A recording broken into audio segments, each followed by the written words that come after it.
Dan kami mau datang kepadamu Tuhan dengan membawa ucapan syukur kami. Kami menyadari kalau kami masih ada sebagaimana kami ada saat ini Tuhan, itu semua karena anugerah-Mu. Bahkan kami sadar Tuhan, apapun keadaan kami saat ini, kami mungkin yang dalam keadaan sakit, tapi kami masih hidup, itu karena Tuhan masih berikan kami nafas kehidupan. Kami mungkin yang menghadapi banyak masalah dan persoalan sampai dengan hari ini.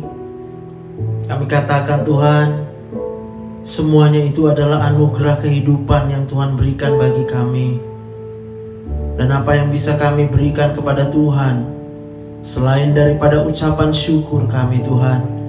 Kami berterima kasih, kami bersyukur Tuhan. Kami bersyukur kepadamu ya Tuhan. Dan kami mau semakin hari hidup kami semakin berkenan kepada Tuhan.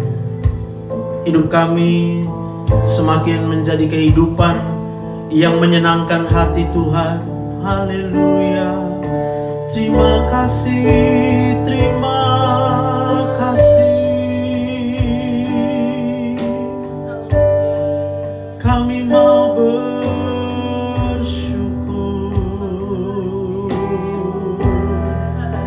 sebab Kau sumber kehidupan, Kau sumber segalanya.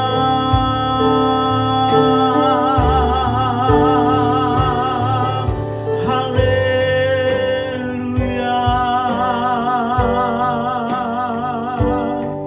Dan biarlah kami hanya membawa nyanyian-nyanyian ucapan syukur di hadapan-Mu Tuhan.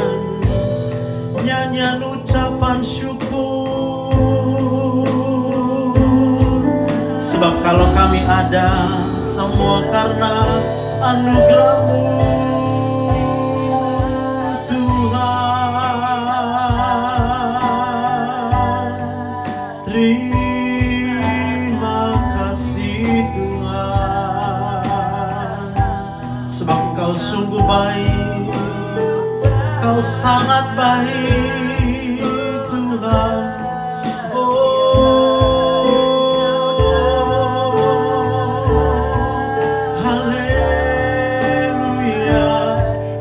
Memuji-Mu Tuhan. Kami meninggikan Engkau ya Allah kami. Engkau Allah yang menciptakan segala yang ada ya Tuhan. Langit dan bumi Kau ciptakan, Kau pelihara.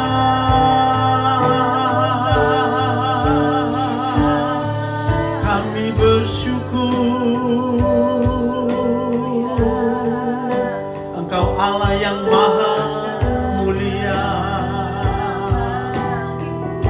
Engkau Allah yang maha bijaksana,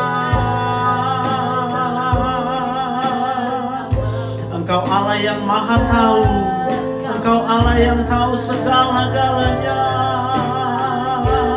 Sebab Engkau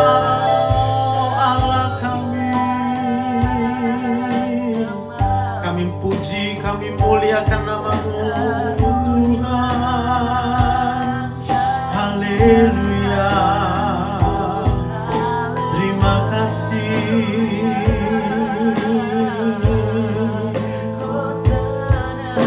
Terima kasih Tuhan. Dan biarlah kami yang saat ini sedang merasakan kelemahan di tubuh kami, kami yang saat ini sedang merasakan rasa sakit di sekujur daripada tubuh kami, tapi kami masih sadar, kami masih bernafas.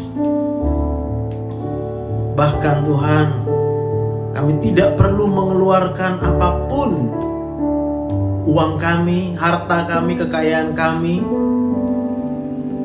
sehingga kami masih ada dan bernafas hingga saat ini. Kami mau fokus hanya sama Tuhan yang menjadi sumber daripada kehidupan kami.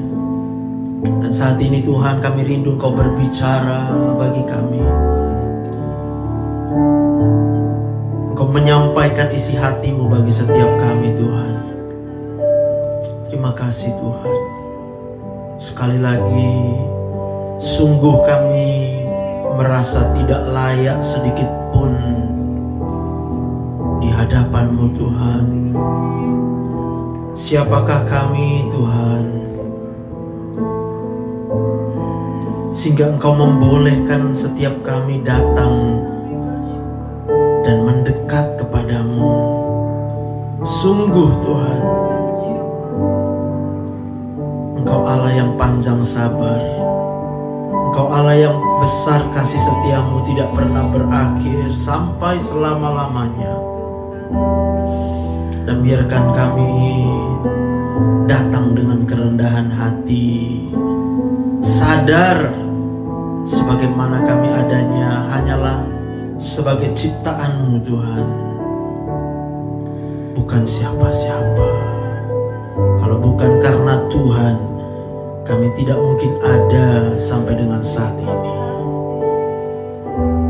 Berbicara bagi kami Tuhan. Ini doa kami di dalam nama Tuhan Yesus. Mari semua kita yang berdoa bersama-sama kita katakan amin. Boleh berikan tepuk tangan buat Tuhan. Amin. Haleluya. Shalom semuanya. Shalom juga teman-teman yang di TikTok ya kan. Sebab semuanya mau bergabung hari ini untuk satu hal, yaitu belajar kebenaran firman Tuhan. Ya, ini aku coba tampilkan layarnya ya. Oke, lumayan lah ya, nanti bisa perhatikan di layar. Dan hari ini kita mau sama-sama belajar tentang yang disebut dengan berkat rohani. Ya, berkat rohani. Oke. Bisa kelihatan itu ya, sedikit lah kelihatannya. Oke.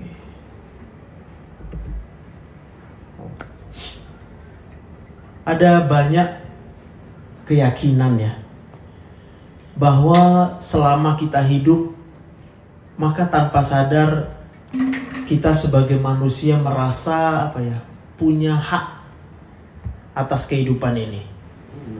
Ya, ada yang merasa berhak untuk diberkati, ada yang merasa berhak untuk sehat terus, ya kan? Ada yang merasa berhak untuk memiliki kekayaan, ada yang merasa berhak untuk dihormati, sehingga ketika dia merasa berhak untuk dihormati, lalu ketika ada orang yang menyakiti perasaannya, yang tidak menghormati dia, lalu dia menjadi marah dan kecewa, ya kan?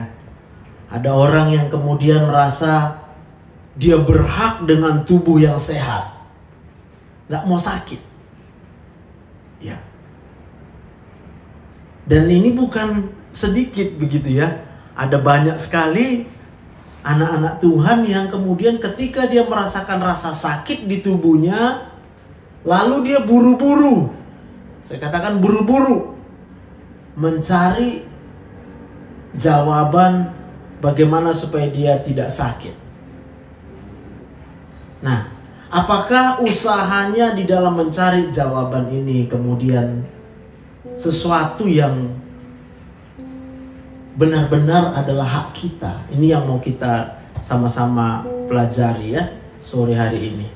Ayatnya dari Efesus 1 ayat 3 sampai 4 ya. Terpujilah Allah dan Bapa Tuhan kita Yesus Kristus. Jadi dikatakan di sini terpujilah Allah. Allah itu adalah Bapa dari Tuhan kita Yesus Kristus. Oke, yang dalam Kristus telah mengaruniakan kepada kita segala berkat rohani di dalam sorga. Sebab Di dalam Dia, Allah telah memilih kita sebelum dunia dijadikan, supaya kita kudus dan tidak bercacat di hadapannya. Oke, ada beberapa poin dari ayat ini yang harus kita pahami bersama. Yang pertama, bahwa apa yang dikaruniakan kepada kita adalah berkat rohani. Apa yang diberikan oleh Allah Bapa kepada kita itu sebenarnya adalah berkat rohani. Kalau bahasa Inggrisnya itu adalah spiritual blessing. Jadi berbicara tentang spirit, roh kita. Sampai situ bisa paham ya? Bukan berbicara tentang jasmani. Bukan berbicara tentang badan kita. No. Ketika Tuhan mau memberkati kita, maka Tuhan memberkati kita melalui roh kita, iman kita, kepercayaan kita, pikiran kita. Nah, itu sebabnya hati yang gembira adalah obat. Jadi Tuhan bukan ciptakan zat tertentu, suplemen tertentu, obat-obatan tertentu lalu diciptakan, lalu itu kemudian menjadi penyembuh. Bukan. Tuhan mau kita itu sembuh, tetapi harus didahului kesembuhan daripada rohani kita. Oke? Pikirannya harus sembuh dulu. Nah, apa yang bisa kita lihat di sini adalah seringkali pikiran yang sakit itu adalah pikiran yang senantiasa mengharapkan atau berpikir bahwa hak kita, berkat dari Tuhan itu adalah segala sesuatu yang berhubungan dengan jasmani, dengan perut, pengen kenyang, pengen makan, sehingga orang gak bisa makan, lalu dia berkata, oh Tuhan gak memberkati kamu. Sampai situ bisa ngerti ya? Karena mikirnya adalah hal-hal yang badania, tubuh ini, sehingga ketika dia rasa sakit, dia rasa dia tidak diberkati. Ada orang bahkan yang sangat terobsesi dengan menikmati segala keindahan dunia, fasilitas-fasilitas dunia. Itu sebabnya ada orang yang sakit ketika tetangga sebelahnya beli mobil baru. Dia yang sakit kepala. Tetangga sebelah bangun rumah tinggi-tinggi, dia yang sakit perut melihat tetangga bangun rumah.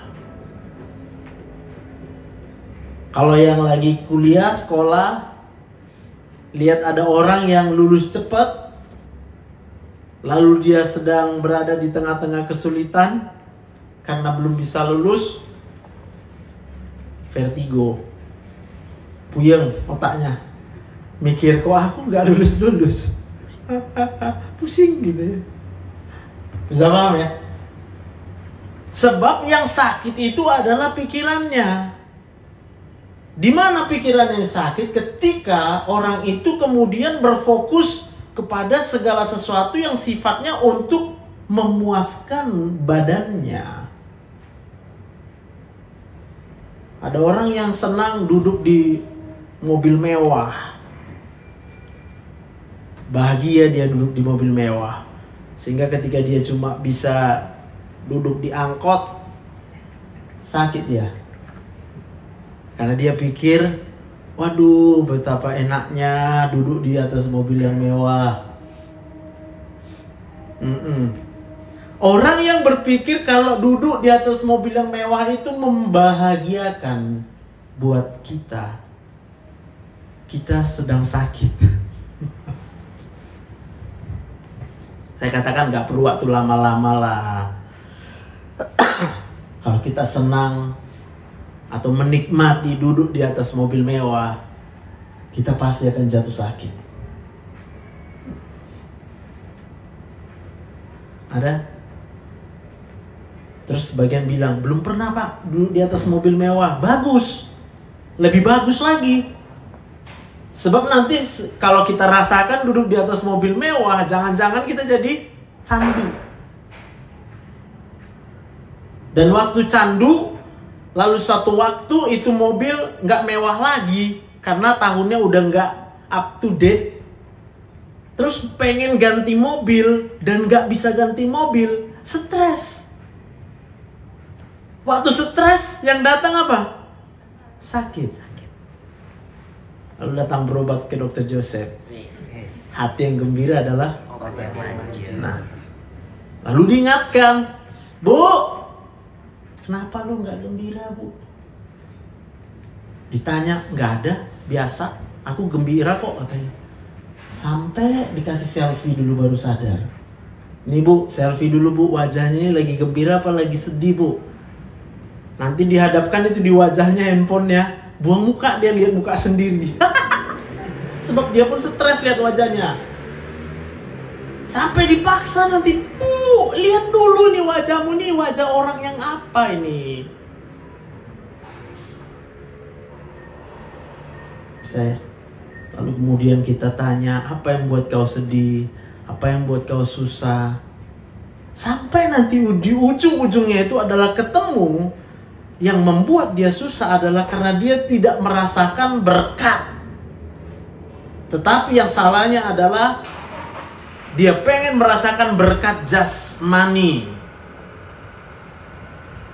Ya.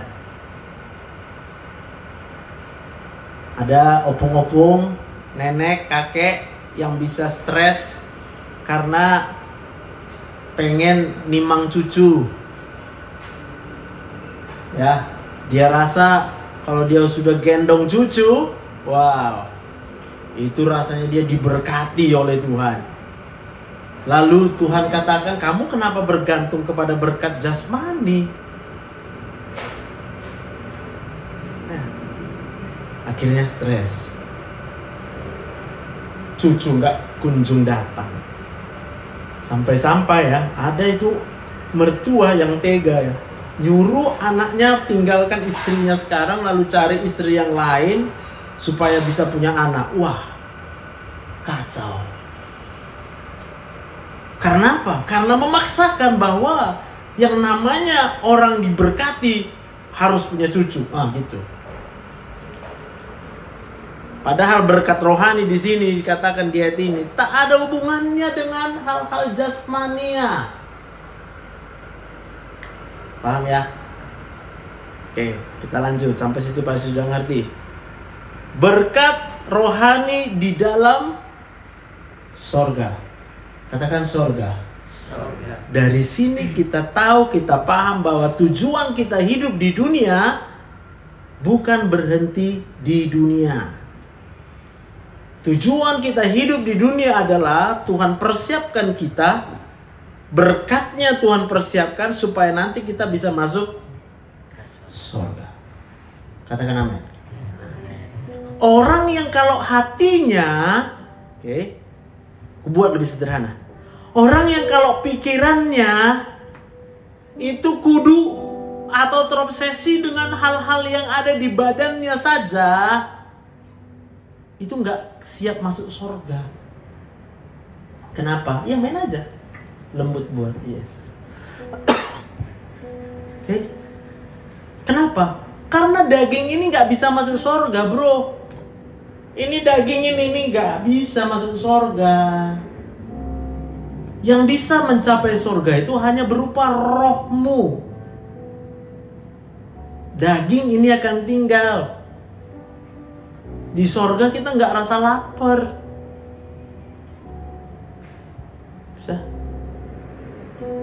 Dagingnya udah tinggal. Tapi kalau kita dari sejak di dunia kecanduan pengen rasa kenyang, nggak bisa lapar dikit, carinya makanan terus, itu nggak bisa masuk ke sorga. Karena Tuhan sendiri udah bilang, manusia tidak hidup dari roti saja. Manusia itu hidup dari setiap firman. Jadi firman Tuhan yang ada di dalam kehidupan kita setiap hari itu sebenarnya adalah bentuk daripada pemeliharaan Tuhan dalam hidup kita. Dan kalau sampai hari ini kita belum hidup di dalam firman Tuhan, itu artinya apa? Tuhan masih kasih kesempatan sampai kita mau berubah. Yang tadinya bergantung kepada hal-hal jasmania,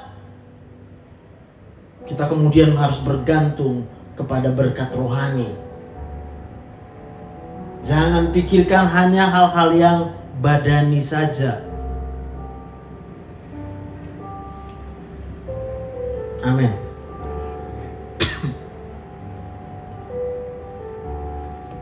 Sebab di dalam Dia Allah telah memilih kita sebelum dunia dijadikan.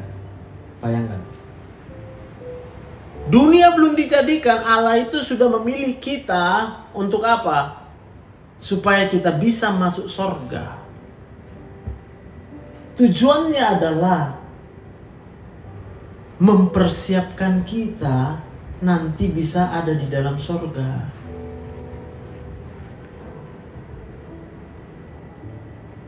Bagaimana supaya kita bisa masuk surga? Dikatakan di situ, supaya kita kudus, tidak bercacat di hadapannya. Wow. Jadi Tuhan itu apa ya? Segala sesuatu yang cacat itu tidak layak ada di hadapan Tuhan gitu. So kalau hidup kita penuh dengan kecacatan, kita tidak layak di hadapan Tuhan.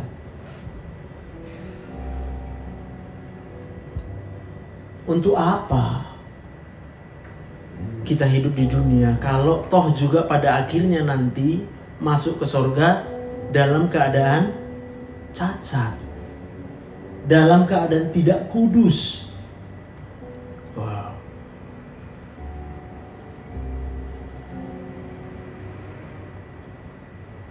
Ya, dari tadi siang gitu ya, ada banyak sekali pelajaran yang bisa kita dapatkan ya. Mungkin yang ikut live TikTok tadi ya kan, banyak sekali yang bisa didapatkan, dan itu terus terang spontan gitu ya.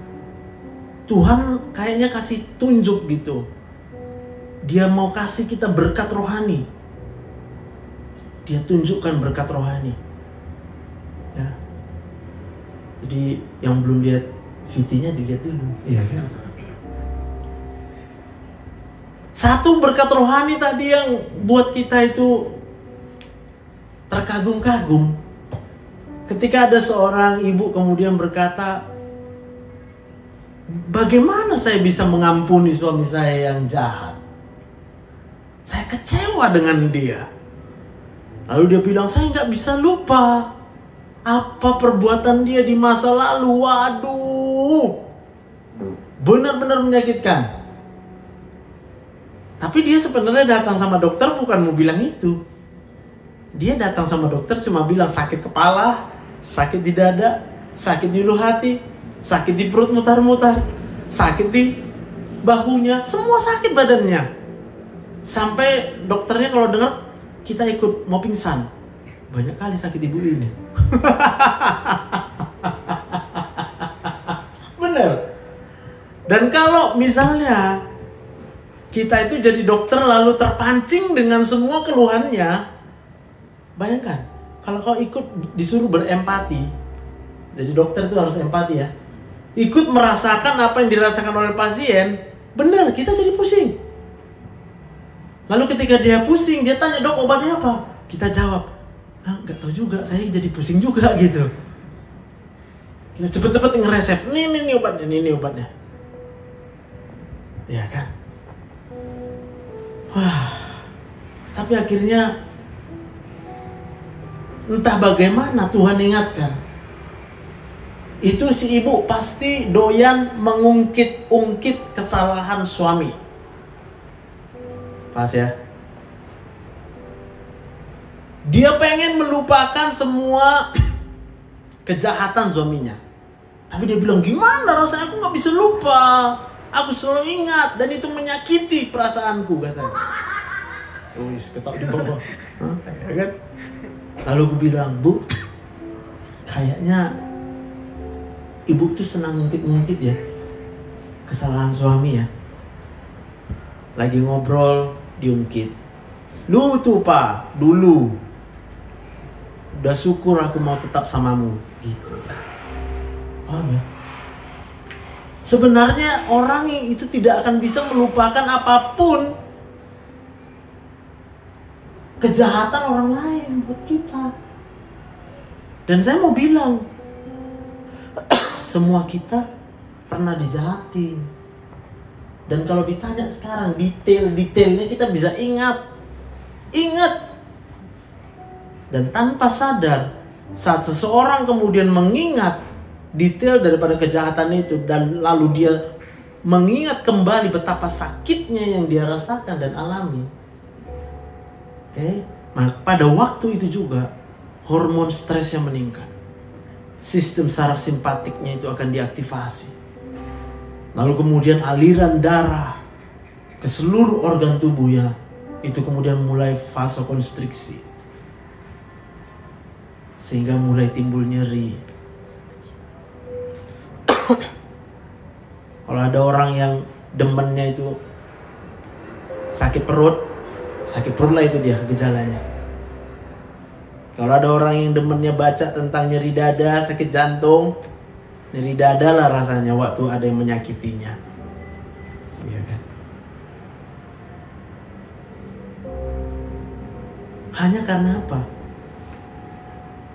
Mengungkit-ungkit. Lalu ditanya sama dia, bisa nggak Bu? Ibu jangan pernah lagi ngungkit. Ibu memang ingat kejahatan suami ibu. Tapi please Bu, waktu ibu ingat, ibu diem.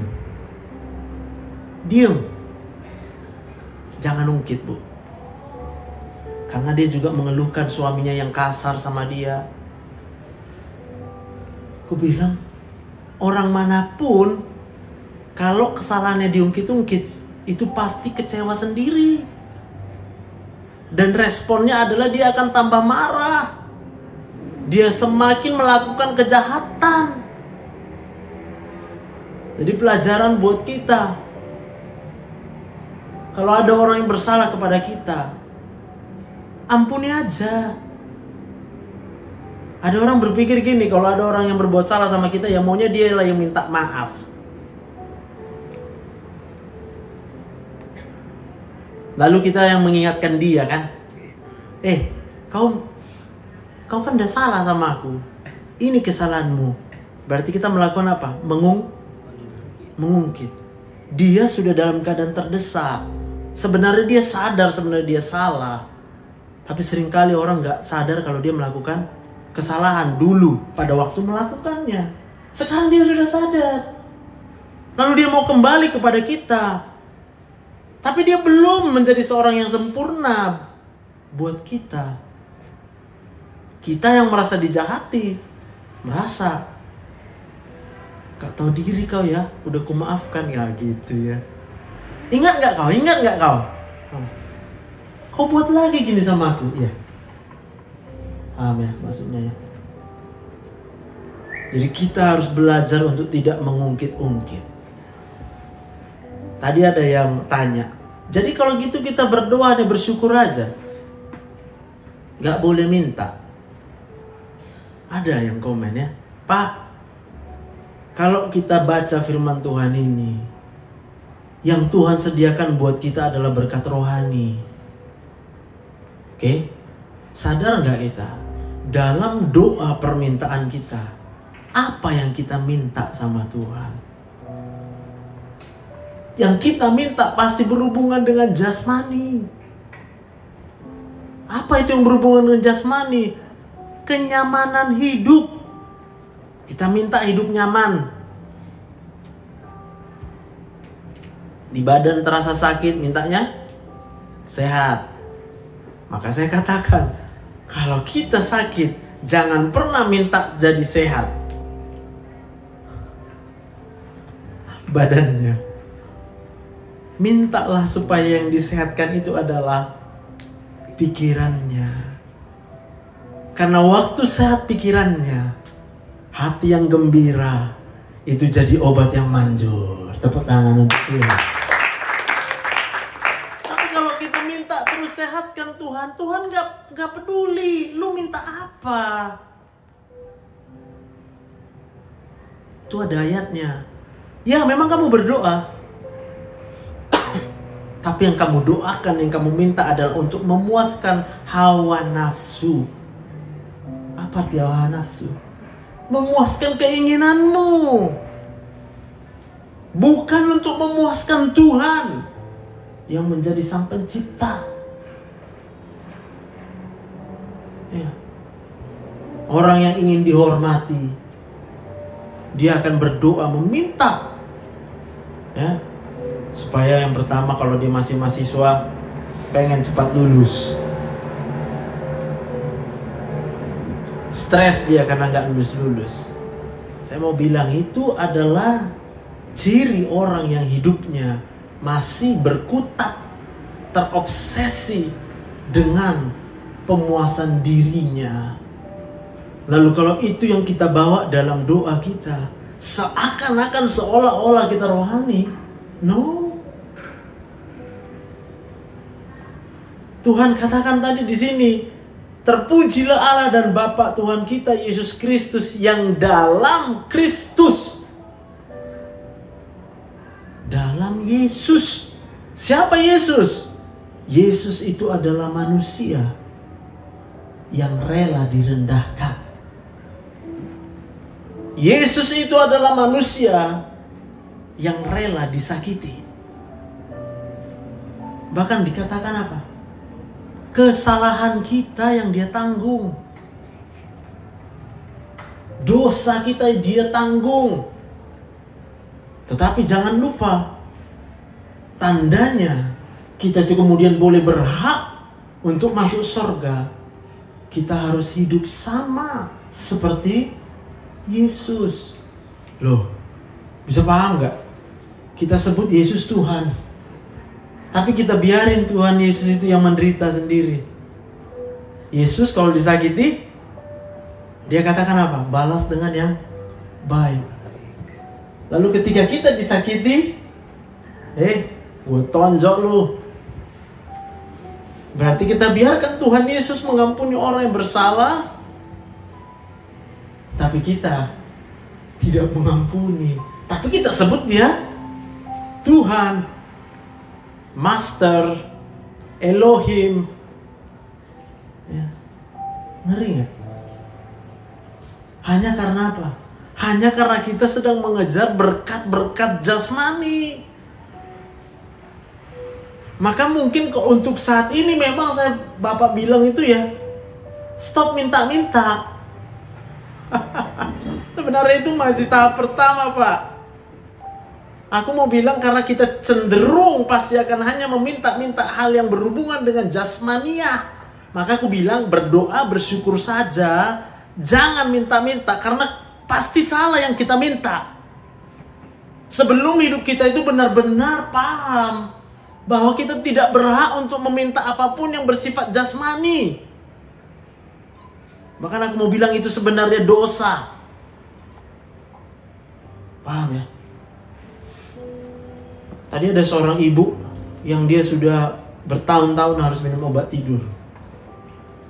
Dan dia bilang, "Dok, hari pertama dia datang beberapa hari lalu, kusuruh berhenti obat tidur, dia bisa berhenti." Dia WA, "Saya bisa tidur, Dok." "Oh, bagus." Bagus. Lalu kemudian tadi datang lagi setelah 3 hari, dia ngadu lagi, "Saya tak bisa tidur lagi." Lalu aku mulai cari tahu, apa ini masalah ibu ini. Ternyata dia kecanduan dengan hari esok. Buat dia sangat penting untuk dia bisa sampai di hari esok di dunia ini. Paham ya? Kecanduan dia dengan hidup. Dia pengen hidup. Kalau kayak kata Khairil Anwar, ingin hidup 1000 tahun. Padahal Tuhan ciptakan manusia itu ya. Ini anak kedokteran nih. Dia ciptakan ada gen yang mengatur apoptosis namanya. Ya manggut-manggut tapi nggak ngerti berarti belum membaca. Bertobat. Belum kutanya apa arti apoptosis. Kalau bahasa Inggrisnya programmed cell death. Kematian sel yang sudah diprogram. Paham ya? Di tubuh kita itu sudah diprogram. Kematian sel itu akan mulai berlangsung sejak kita menyentuh umur 70 tahun. Dan aku katakan ini Alkitabiah juga. Sebab di Mazmur dikatakan, kalau umur kami 70, kalau kami kuat 80. Wow. Tapi belum tentu mati. Bisa. Kalau apa? Itu banyak kemudian orang-orang yang hidup bisa 100 tahun. Coba tanya sama dia, pasti dia nggak pernah menyusahkan apapun yang ada di dunia ini. Kalau dia sakit perut, ya udahlah sakit perut lah situ. Kalau dia disakiti perasaannya, monggolah. Mungkin yang menyakitiku salah. Mungkin yang menyakitiku KTT, kurang tati tayang. BTT, butuh tati tayang, ya kan? Lah orang kalau menyakiti orang lain, kan karena dia belum merasakan kasih sayang. Coba dia rasakan cukup kasih sayang. Bodoh amat dia mau menyakiti orang lain. Kau setuju nggak sama aku? Enggak. Berarti kau butuh kasih sayang gitu. Hah? Kita nih ya, kalau kalian itu jadi orang yang butuh kasih sayang karena memang belum merasakan kasih sayang, pasti kecenderungannya adalah menyakiti orang lain.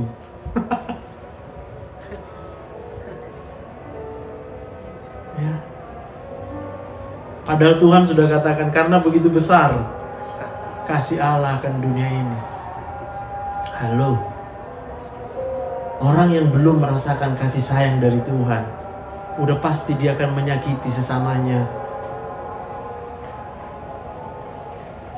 Aku tak sanggup menyakiti orang lain.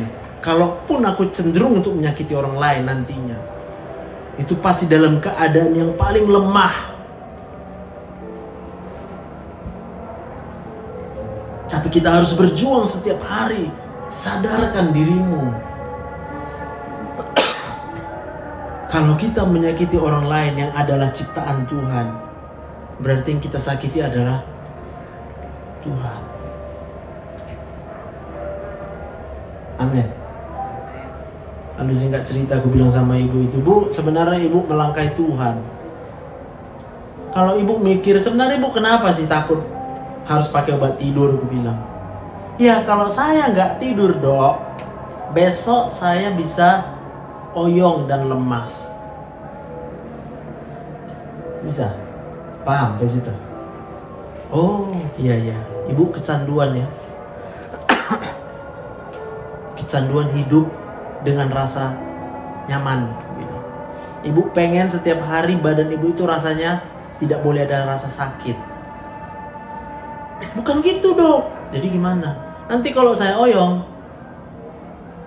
saya bawa kendaraan nanti nabrak, mati. Oh pantes. Sebenarnya ibu takut mati.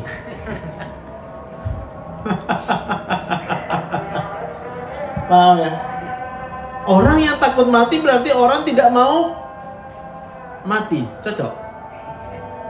Lalu hidup dan mati kita ditentukan oleh Sang Pencipta. Berarti orang yang tidak mau mati, tidak mau ditentukan kematiannya oleh Sang, berarti dia pemberontak. Hah? Pemberontak bisa masuk surga? Gak tahu loh kayak mana namanya kalau nanti ada pemberontak di surga. Amin. Ya, takut mati kau? Hah? Gak lagi bilang, udah bertobat aku. Bisa ya? Yang mikirnya takut mati sebenarnya ketika muncul sensasi-sensasi di tubuhnya, lalu dia terkonsentrasi ke situ. Yang udah belajar jiwa pasti tahu lah, hipokondriasis, gangguan somatoform. Waduh, keren banget dia kemosannya. Obatnya apa? Hati yang gembira. Aduh, minta ampun. Bagaimana kita bisa gembira? Berhenti memikirkan kebutuhan jasmani. Bagaimana kita supaya bisa berhenti memikirkan kebutuhan jasmani? Maka aku bilang, berdoa, ketemu sama Tuhan, kamu ucap syukur aja. Nggak usah minta-minta. Ku jamin yang kau minta itu pasti berhubungan dengan jasmani. Lebih baik tidak minta daripada ketika kau minta lalu jadi salah. Tapi kalau hari ini kita lihat, dengar firman Tuhan, minta berkat rohani. Apa itu berkat rohani? Supaya kita bisa layak masuk surga. Bagaimana supaya kita bisa layak masuk surga? Hidupnya harus kudus, tak bercacat celah di hadapan Tuhan. Bagaimana supaya kita bisa hidup kudus? Mintalah kekuatan supaya bagaimana Yesus hidup selama di dunia, kita hidup sama seperti Yesus. Tampar pipi kanan, cek. Apain? Kasih pipi kiri. Dibuat jahat, kasih roti. Amin. Merasakan sakit di tubuhmu, ingat, Yesus menanggung segala penyakit di tubuhnya. Yesus marah? Enggak tuh. Yesus tetap rela. Berarti ketika kita sakit, ayo dong ikhlas. Ya sudah Tuhan, kalau memang jasmani saya harus makin surut kesehatannya, Tuhan terima kasih. Mau minta? Ntar Tuhan, kupikirkan dulu apa yang mau ku minta. Gitu bilang. Udah tahu nanti jawabannya, Tuhan aku mau kayak Tuhan Yesus. Ketika dia menanggung sakit, dia tetap berserah kepada keputusan Bapaknya Allah di surga. Amin. Jangan terus-terus, Tuhan sembuhkanlah sakitku Tuhan.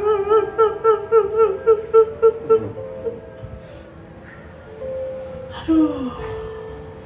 Siap berdoa bukan malah makin sembuh. Tensi naik, gula naik. Yang PPOK tambah sesak. Agak sembuh-sembuh. Datang ke dokter Joseph yang disuruh lihat TikTok. Ya.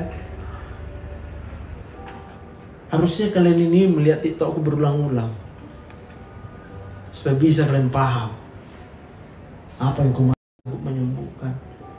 Lalu kau dekatkan dirimu sama Tuhan. Minta Tuhan, tolong Tuhan, saya mau hidup menurut kehendak-Mu. Gitu doanya. Amin.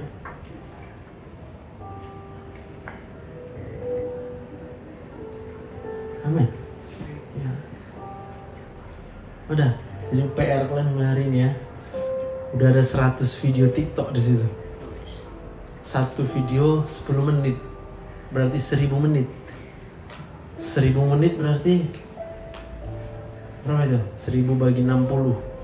Sekitar 16. 17 jam gitu. Kau dengerin lah itu. Ada fisiologi di situ, ada patofisiologi di sini. Seru lah pokoknya. Nah. Kalau perlu udah kalian lihat di situ ada komen-komen yang belum terbalaskan olehku, masukkanlah. Ya kan? Kalau nggak tahu mau masukkan apa, gampang menjawabnya. Tuhan Yesus memberkatimu. Ya kan? Tapi aku belum sembuh-sembuh. Iya. Kau diberkati dengan berkat rohani. Satu lagi ya. Tanda berkat rohani. Ketika kita sakit, ada berkat rohani di sana. Yaitu kita dijadikan Tuhan tidak sempat berdosa. Ya. Mungkin sebagian udah dengar. Kalau misalnya kita seorang laki-laki, lalu seorang laki-laki itu kena sakit gula, lalu dia memang selama ini hidupnya tidak pernah pedulikan apapun. Dia enggak. Karena Tuhan buat Bapak jangan sempat jatuh lagi terus dalam dosa, Pak. Ya, mau selingkuh, mana ada yang mau. Ngapain juga selingkuh sama orang yang udah gak bisa. Bisa dia genit-genit lagi matanya, mau genit jelalak. Biasa dia TikTok tiba-tiba ada yang joget-joget gitu, di scroll aja, di scroll. Jangan nanti saking sayangnya Tuhan samamu, ya, ditolong ya kau untuk tidak berdosa. Ya. Dibuatnya apa? Tahapan lah dibuat Tuhan. Kalau udah sakit ulu hati kau, nyeri ulu hatimu, mana selera lagi kau nengok kayak gitu-gitu ya kan? Bener gak? Karena lagi sehatnya kita, nengok yang porno-porno, mantep. Yeah. Sama kayak perempuan juga gitu. Mungkin ada cewek senang itu lihat tas-tas yang mahal gitu ya kan, misal perhiasan-perhiasan. Ya, coba tanya sama yang udah sakit kanker sana di rumah sakit, udah stadium 4. Gak suka lagi dia nengok yang kayak gitu, perhiasan-perhiasan itu. Berarti apa? Tuhan sayang. Kalau Tuhan buat kita sakit, itu karena dia sayang. Supaya kita tidak jatuh dalam dosa. Supaya apa? Supaya kita bisa bertobat. Supaya apa? Supaya kita masuk surga. Amin. Wah, ini sinyalnya nggak bagus ya katanya. Ada nggak? Berkat rohani. Yang Tuhan sediakan sama kita adalah berkat rohani, bukan berkat jasmani. Jangan berdoa minta-minta dan yang diminta itu adalah berkat jasmani. Jangan. Di video TikTok yang ada itu, orang yang kemudian merasa berbahagia ketika dia punya harta banyak. Wow. Celaka. Apa Tuhan mau kita celaka? Enggak ya. Tapi Tuhan tahu hati kita. Kalau dikasih Tuhan sama aku kekayaan, lalu kemudian aku berbahagia karena kekayaan itu, tahu kau, mati aku nanti malam. Enggak mau aku mati sia-sia. Bisa ya?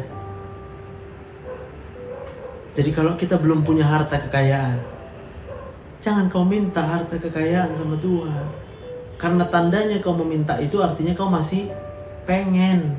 Kenapa seseorang itu menginginkan sesuatu?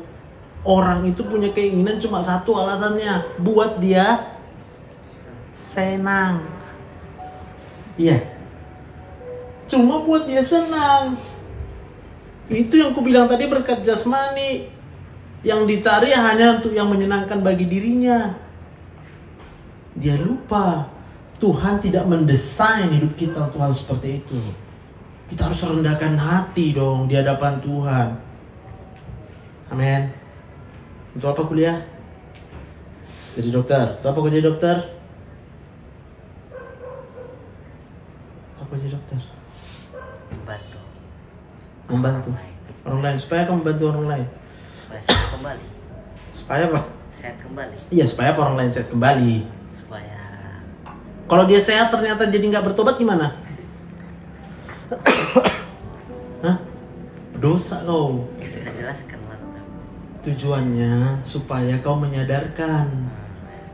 Kau belajar ilmu kedokteran, manusia itu diciptakan oleh Tuhan untuk kesenangan hati Tuhan. Ya. Jadi kalau kau pikirkan kau supaya orang lain sehat, berarti kau langkai Tuhan.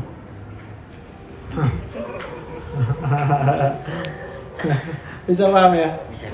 Bukan itu. Tujuannya adalah supaya orang bertobat melalui profesimu di kedokteran ini.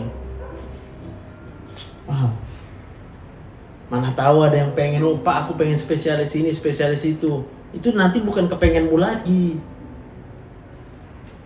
Itu kepengennya Tuhan. Pasti Tuhan kasih. Kalau memang itu rencana Tuhan buat kamu. Amin. Oke. Lagu apa kita? Aku tadi teringat lagu ini.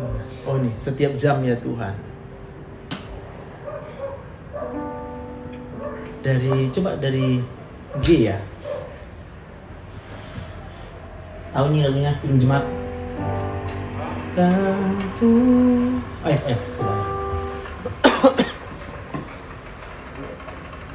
Piano aja dulu. F. Ya Tuhan, tiap jam ku memerlukanmu. Engkaulah yang memberi sejahtera penuh setiap jamnya Tuhan. Di Kau ku perlukan, ku datang juru selamat, berkatilah. Oke. Lagu ini mengajarkan kita setiap jam kita perlu Tuhan. Dan kita bukan minta berkat jasmani. Yang kita minta adalah Tuhan, berikan berkat rohanimu, supaya setiap jam dalam hidup ini kalau Tuhan kasih aku hidup di dalam Kristus. Sama seperti Yesus. Disakiti, dia tidak membalas. Dilukai, dia tidak melukai, bahkan dia menyembuhkan. Dia dihina, dia tidak membalas dengan hinaan. Gampang sekali untuk Tuhan Yesus itu kemudian menghancurkan orang-orang yang jahat kepada dia, tapi Tuhan gak pernah berpikir seperti itu. Jadi kita harus berpikir, Tuhan, saya perlu kamu tiap jam. Sadari kehadiran Tuhan tiap jam. Amin. Siapapun yang kita berhadapan, orang tua, adik kita, kakak kita, jalani dengan penyadaran hidup kita itu dari Tuhan. Hidup kita itu milik Tuhan. Dan orang yang di hadapan kita itu adalah milik Tuhan. Perlakukanlah mereka sebagaimana kita memperlakukan Tuhan. Amin. Mari kita bersatu dalam doa. Tuhan, kami bersyukur Tuhan untuk malam ini. Kami sadar kalau kami masih ada, semua adalah pemberian Tuhan. Tuhan yang berikan kami hidup. Tuhan yang berikan kami nafas kehidupan. Tuhan yang membuat jantung kami tetap berdetak. Tuhan yang membuat kami tetap bisa bernafas. Sebab kalau bukan Tuhan, kami tidak bisa hidup sampai dengan hari ini. Kami rendahkan diri kami di hadapan-Mu ya Tuhan. Biarlah ya Tuhan, semakin hari kami semakin menyadari keberadaan kami. Kami semakin menyadari kalau kami hidup, kami harus menghormati-Mu ya Tuhan. Menghormati-Mu dengan cara yang pantas. Kalau kami hanya datang berdoa, mengucap syukur, tapi kemudian kami tetap meminta-minta apa yang kami inginkan, apa yang membuat kami senang, sebenarnya itu tandanya kami tidak menghormati Tuhan. Kami menghormati-Mu.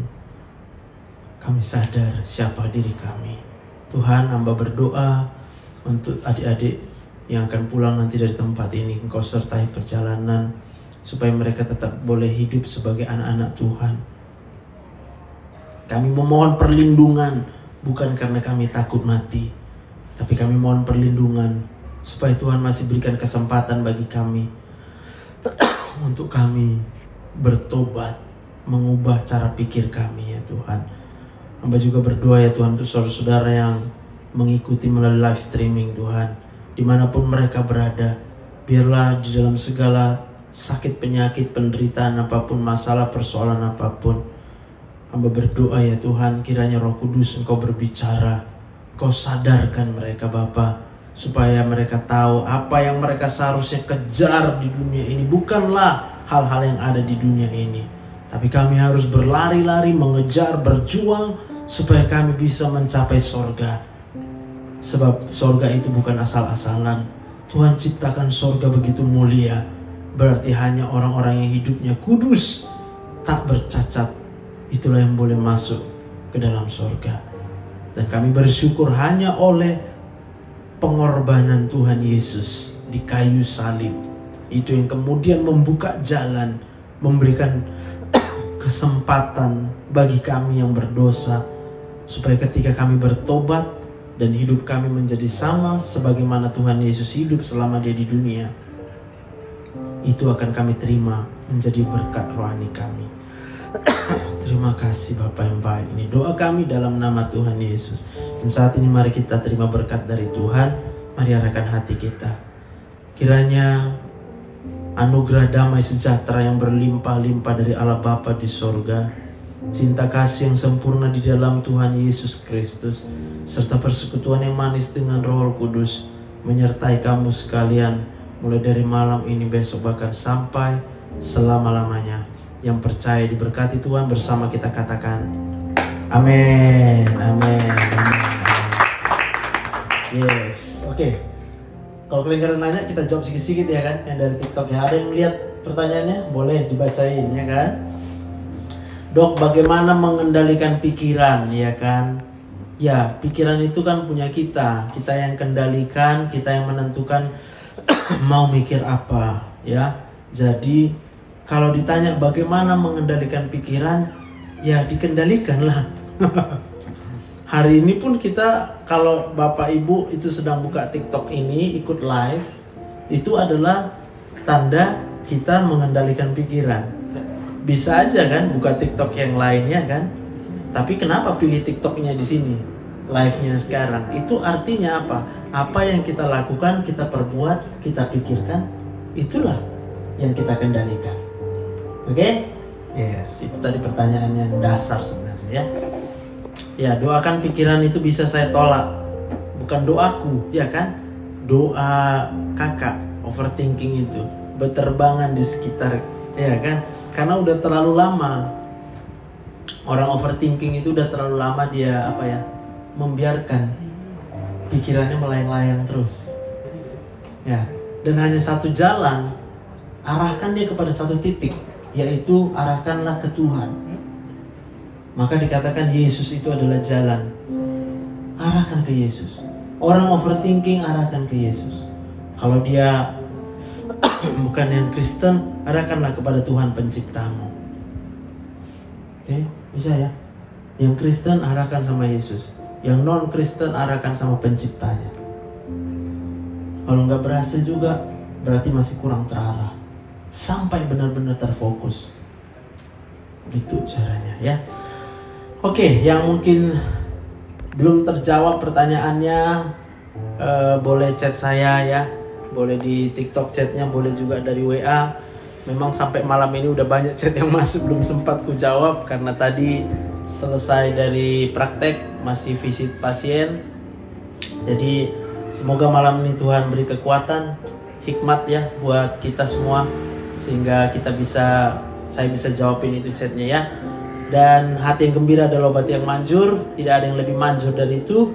Suplemen apapun, vitamin apapun, obat apapun, dokter manapun, rumah sakit manapun, tidak ada yang lebih manjur dari hati yang gembira. Jadi tetap ikuti apa yang kita buat di sini untuk TikTok ini, dan bantu di share juga buat orang lain supaya banyak yang tertolong ya. Saya berharap tidak menjadi sesuatu yang sia-sia. Jadi sampai jumpa lagi untuk di live yang berikutnya. Besok Sabtu Minggu saya tidak praktek ya, jadi hanya pasien yang